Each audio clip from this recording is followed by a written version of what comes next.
പല കണക്കുകൂട്ടലുകളും തെറ്റിയ ഈ തിരഞ്ഞെടുപ്പിൽ 11 വനിതാ MLA-മാരാണ് നിയമസഭയിലേക്ക് എത്തുന്നത്. ഇതിൽ ജയിച്ചു കയറിയ പലരും മുട്ടുകുത്തിച്ചത് പല വമ്പന്മാരെയും. ഈ 11 പേരിൽ 9 പേർ UDF-ൽ നിന്നും 2 പേർ LDF-ൽ നിന്നുമാണ്.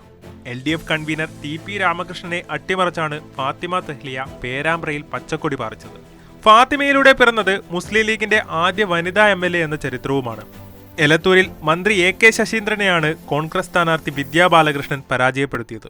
മാനന്തവാടിയിൽ മന്ത്രി OR കേളുവിനെ തോൽപ്പിച്ചത് കോൺഗ്രസിന്റെ ഉഷാ വിജയനും.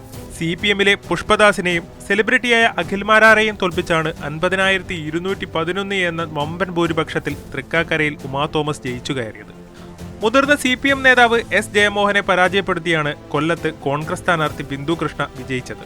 വടകരയിൽ RJD-യിലെ MK ഭാസ്കരനെ തോൽപ്പിച്ച് RMP സ്ഥാനാർത്ഥി KK രമ 2ാം വട്ടവും നിയമസഭയിലേക്കെത്തി.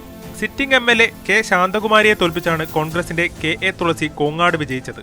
CPM-ലെ സിറ്റിംഗ് MLA ദലീമ ജോജോയെ ഷാനിമോൾ ഉസ്മാൻ അരൂരിൽ തോൽപ്പിച്ചു. ചിറയൻകീഴിൽ CPI-ലെ മനോജ് അടമനയെ പിന്നിലാക്കിയാണ് രമ്യ ഹരിദാസ് ജയിച്ചു കയറിയത്.